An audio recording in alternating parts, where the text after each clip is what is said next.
কিন্তু ওরা গেল কোথা না, ওয়াকআপ নিয়ে আমরা একটু আন্দোলন করি, মুসলমানদেরকে নিয়ে একটু নাড়াচাড়া করি।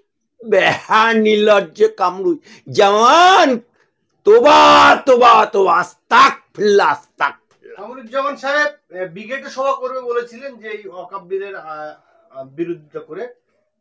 তো তিনি যে 26শে এপ্রিল না 26শে এপ্রিল তিনি সভা করবে বলেছিলেন, তা সেটা ডেট চেঞ্জ হয়েছে কোর্টের নির্দেশে। প্রচুর মানুষ আসবে বলে গাড়ি ভাড়া করেছিল যে ব্রিগেডে, এবং মানসিকভাবে প্রস্তুতি নিয়েছিল।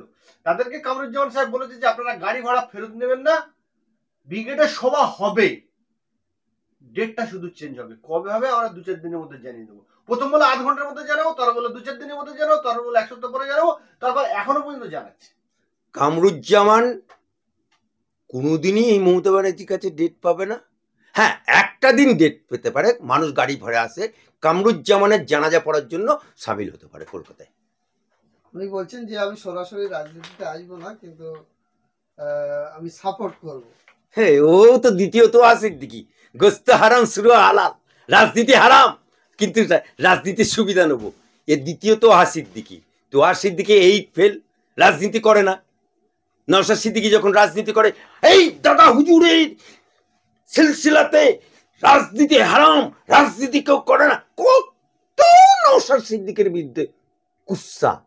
এখন বলছে নওশাদ সিদ্দিকি ভালো, নওশাদ সিদ্দিকি এমএলএ হবে, নওশাদ সিদ্দিকি আবার এমএলএ হবে, 3-4টা সিট পাবে। গোস্ত হারাম শুরু হালাল। তোহা সিদ্দিকি এখন লাল আলো গাড়ি চড়ে, তোহা সিদ্দিকি পুলিশ নিয়ে ঘোরে, কার বাপের পয়সায়? কার বাপের পয়সায়? তোহা সিদ্দিকি নিজের বাপের পয়সায়। হ্যাঁ, আস্তাদ রাজনীতি হারাম, শুরুয়া হালাল। মুসলমানদের নিয়ে তোমার কাছ থেকে সুযোগ সুবিধা নেবো, কিন্তু আমি সরাসরি ফাটা বাসে মাথা গলাবো না। এটাই হচ্ছে কামরুজ্জামান। যারা এই নিয়ে সভা করবে বলেছিলেন তারা বিভিন্ন জায়গায় মিছিল করেছে, যে ইন্ডোরে মিছিল করেছে। ফুরফুরারও বেশ কিছু হুজুররা ছিল এই সবার পক্ষে। তারা তো বাংলার মুসলমানদেরকে ঠকিয়েছে। তারা বিভিন্ন ভাবে মেসেজ দিয়েছে যে আপনারা আসুন, সভা আমরা করব, আন্দোলন আমরা করব, কিন্তু মুখ্যমন্ত্রীর ধমক খেয়ে তারা লেজ গুটিয়ে পালিয়ে গেল। তাহলে মুসলমানদের বর্তমান বাংলায় পরিস্থিতি খুব ভয়ানক। কি বলবেন এই বিষয়ে? দেখুন, মুসলমানদের এই বাংলায় অবস্থা ভয়ানক বলতে চরম ভয়ানক। আপনি দেখুন, হুগলি জেলার তৃণমূল যুব কংগ্রেসের কমিটি ঘোষণা হয়েছে, তৃণমূল নাকি মুসলমান দরদি দল, মুসলমান কমিটিতে আছে, দেখাতে পারবে? অর্থাৎ ওখানে কমিটিতে প্রাধান্য পাচ্ছে সনাতনীরা, অর্থাৎ মুসলমান কমছে।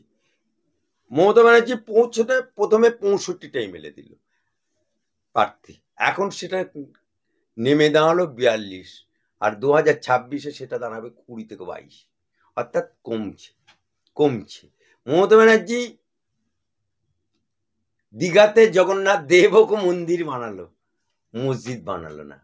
মমতা ব্যানার্জি আন্দোলন ওয়াকআপ নিয়ে করার জন্য এক ধমকে সব লাজ ঘুরিয়ে ফেললো।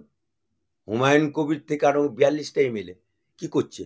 তার মানে পশ্চিমবাংলায় তৃণমূলের এমএলএ থাক, আর তৃণমূল রাজ্যে মহিলাদের নিরাপত্তার ভীষণ অভাব আমরা দেখতে পাচ্ছি, যে রাজ্যে একের পর এক অপ্রীতিকর ঘটনা ঘটছে। দুর্ভাগ্যজনক ভাবে আমাদের রাজ্যের মুখ্যমন্ত্রী তিনিও মহিলা। কি বলবেন এই বিষয়ে?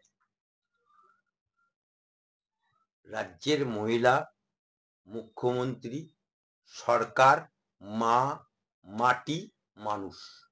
আজকে মা কাঁদছে, মাটি রক্তাক্ত, মানুষ হতাশাগ্রস্ত। আজকে অভয়াকাণ্ড থেকে শুরু করে, তামান্না খুন থেকে শুরু করে, আজকে ল কলেজে ছাত্রী ধর্ষিতা। কারণ মমতা ব্যানার্জি সবটাই জানে, সবটাই শুনছে, সবটাই দেখছে, কিন্তু মমতা ব্যানার্জি মা কালীর মতো নীরব দর্শক হয়ে যুধিষ্ঠিরের মতো চোখে হয়ে গেছে ঠুলি, মানে কানে হয়ে গেছে ঠুলি আর চোখে হয়ে গেছে নেবা। কারণ মমতা ব্যানার্জির এখন এই সরকারটা সম্পূর্ণটাই লুম্পেনদের হাতে চলে গেছে, অর্থাৎ হাম কি সে কম নেই। মমতা ব্যানার্জির হাতে এখন আর কিছু করা নেই, কারণ এই সরকারটা সম্পূর্ণটাই দাদাগিরিদের হাতে চলে গেছে, লুটেরাদের হাতে চলে গেছে। এবং একটা বাংলায় কথা আছে, ভেড়া লড়ে খোঁটার জোরে। আজকে খোঁটা হয়ে গেছে নরবরে, তাই ভেড়াগুলো এদিক ওদিক ছুটে বেড়াচ্ছে, যার যা খুশি তাই করে বেড়াচ্ছে। যে ল কলেজে যে ছেলেটি করেছে, এর আগেও বহু ঘটনা ঘটেছে, কিন্তু কারো সাহস হয়নি থানায় এফআইআর করতে। এই মেয়েটি বুকের পাটা ইটে মনকে শক্ত করে ধর্ষিতা হয়ে লাঞ্ছিত হয়ে মার খেয়েও সে থানায় অভিযোগ করেছে, কিন্তু তাকে আর তার পরিবারকে এখন খুঁজে পাওয়া যাচ্ছে না। আর যে ছেলেটি করেছে, দুদিন আগে আমাদের হাইকোর্ট চত্বরে মন্ত্রী চন্দ্রিমার পাশে একসাথে লয়ারদের মিছিলে ওই ছেলেটি হেঁটেছে। তাই ভেড়া লড়ে খোঁটার জোরে, খোঁটা ওর শব্দ আছে, তাই সে এই কাজ করেছে। রাজ্যে একের পর এক অপ্রীতিকর ঘটনা ঘটছে, কিন্তু বিচারের ব্যবস্থার মধ্যে থেকে কেউ সাজা পাচ্ছে না। সেই জায়গায় অপরাধীরা মনে করে নিয়েছে কি যেটা আমাদেরই সরকার, এবং অপরাধ করলেই প্রশাসন বা শাসক দলে যারা নেতারা রয়েছে তারা এটাকে ডিফেন্স করবে, আমরা বেঁচে যাব। দেখুন, এই সরকার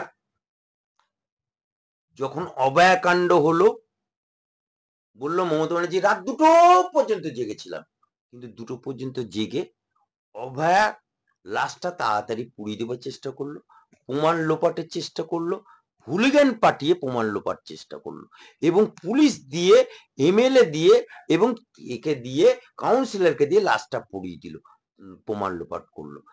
চাকরি চোরেদেরকে রক্ষা করার জন্য উনি হাইকোর্ট থেকে সুপ্রিম কোর্টে গেলেন।